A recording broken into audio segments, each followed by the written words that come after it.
Hello दोस्तों, स्वागत है आपका हंसने हंसाने के मज़ेदार चुटकुलों के इस वीडियो में। आइए शुरू करते हैं आज के चटपटे मज़ेदार चुटकुले। चंपू एक सुंदर लड़की को हर रोज एक गुलाब दिया करता था, लाल गुलाब। वो हंस के लेती थी चंपू से। देता रहा बहुत दिनों तक। फिर उसने कहा, गुलाब के साथ मीठी मिश्री भी लाया करो। चंपू उसे वो भी देता रहा रोज रोज एक लाल गुलाब और एक मिश्री की डली। यूं ही चलता रहा सिलसिला कुछ हफ्तों तक। फिर एक दिन चंपू ने उसे गुलाब दिया, पर लड़की ने वापस कर दिया तुरंत और मुस्कुराकर बोली, बस भैया, अब और ज़रूरत नहीं, गुलकंद बन गया है। No no no no. परेशानी का कोई मापदंड नहीं होता साहब। हमारा कालू केवल ये सोचकर ही परेशान रहता है कि कैमरा गोल होता है, फिर फोटो चौकोनी कैसे आती है। बाइक हिलाकर पेट्रोल बताने वाले और जीव से चाटकर बैटरी बता देने वाले लड़कों का टैलेंट तो कुछ भी नहीं है। हमारा पड़ोसी तो फोन हिलाकर बैलेंस बता देता है। No no no no. एक औरत अपने पति को रसोई घर से बर्तन धोने में मदद के लिए पुकार रही थी, पर उसे कोई जवाब नहीं मिला। जब वह अपने पति को देखने बेडरूम में गई तो पति थककर अपने ऑफिस के फाइलों के ऊपर सोया हुआ था। वो उसके पास गई और पति के निर्दोष चेहरे को प्यार से सहलाया और मारा चटाक। पति हड़बड़ाकर उठा और पूछा, क्या हुआ? फिर पत्नी ने उसे उसका फोन दिखाया जिसमें लिखा था, last seen on WhatsApp 1 minute ago. भूकंप से सबसे ज्यादा नुकसान घोंचू को हुआ है। वो टॉयलेट में बैठा था और उसका लोटा गिर गया। चंपू पर बिजली का तार गिर गया। चंपू तड़प तड़प के मरने ही वाला था कि अचानक उसे याद आया, बिजली तो 2 दिन से बंद है।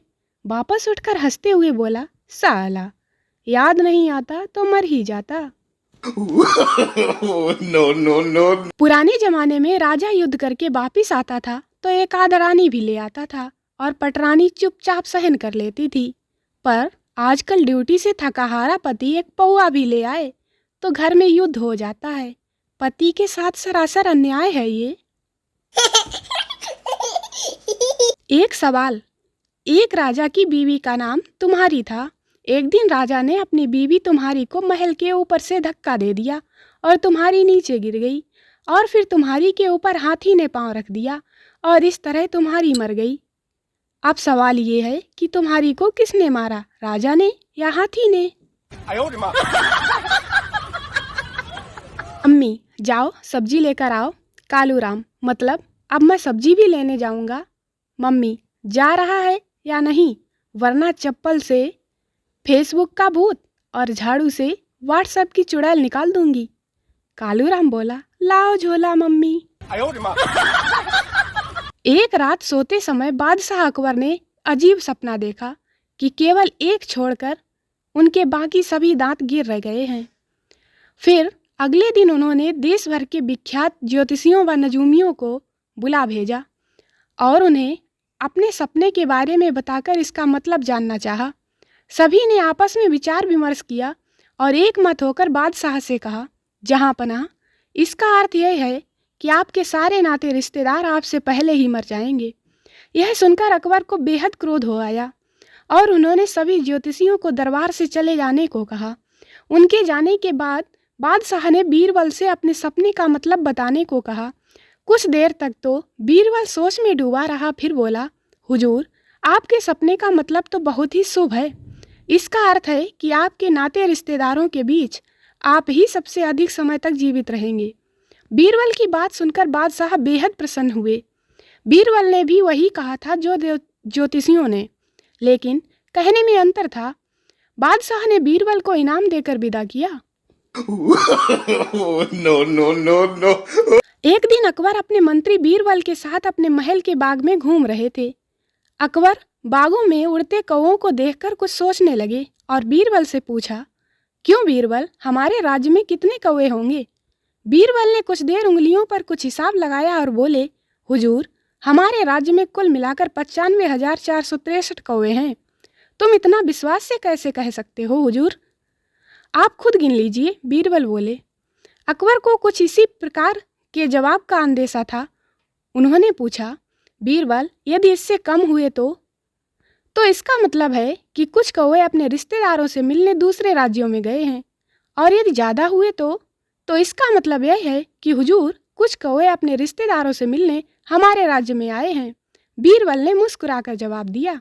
अकबर एक बार फिर मुस्कुराकर रह गए। एक समय की बात है, करंटपुरा नामक कस्बे में दो दोस्त रहा करते थे। पहला जबरदस्त पियक्कड़ और दूसरा भला इंसान। दूसरा हमेशा पहले को समझाता रहता था। कुछ समय बाद दूसरा दोस्त कामकाज के सिलसिले में कस्बे से शहर जा चुका था। कुछ समय कमाई धमाई की, फिर वापस गांव लौटा। अपनी नई साइकिल के पैडल मारते हुए सीधे अपने दोस्त के घर पहुंचा। पहला हमेशा की तरह धुत मिला। दूसरे ने पूछा, और क्या चल रहा है? पहला बोला, कुछ नहीं, बस पी रहे हैं और जी रहे हैं। तुम सुनाओ? दूसरा बोला, बस बढ़िया, शहर में कामकाज चल निकला है, साइकिल खरीद ली है। तुम साले सुधर जाओ। और पैडल मारते हुए वापस शहर की तरफ निकल गया। कुछ दिनों बाद फिर शहर से कस्बे में पहुंचा। इस बार स्कूटर पर था। सीधे दोस्त के घर का रास्ता लिया। वहां फिर वही क्या चल रहा है, वही पी रहे हैं और जी रहे हैं, सुधर जाओ टाइप की बातें हुई। फिर दूसरे ने स्कूटर को किक लगाई और फिर शहर की दिशा में वापस हो लिए। इस बार दूसरा कुछ महीनों बाद कस्बे में पहुंचा। इस बार कार में था। सीधे दोस्त के घर का रास्ता लिया। पता चला कि वो घर पर नहीं है, खेत गया हुआ है। तो दूसरे ने कार सीधे खेत की दिशा में दौड़ा दी। वहां पहुंचा तो देखता क्या है कि पहला खेत के बीचों बीच खाट पर बैठा पी रहा है। पास में ही एक हेलीकॉप्टर खड़ा है। दूसरा सीधे अपने दोस्त के पास जा पहुंचा और वही पुरानी बातचीत शुरू हो गई। और क्या चल रहा है? पहला बोला, बस कुछ नहीं यार, वही पी रहे हैं और जी रहे हैं।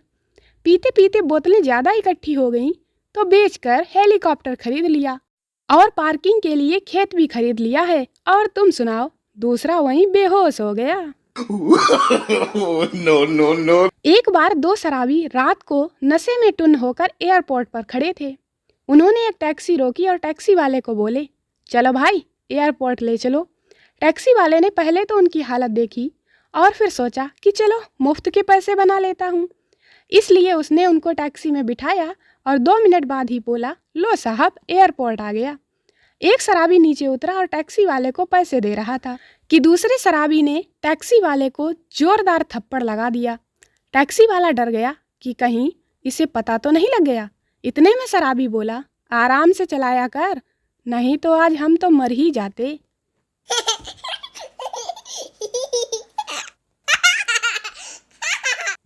दोस्तों, वीडियो को लाइक करें, शेयर करें, चैनल को सब्सक्राइब जरूर करें। मिलते हैं अगले वीडियो में, तब तक हंसते रहें, मुस्कुराते रहें। Bye bye.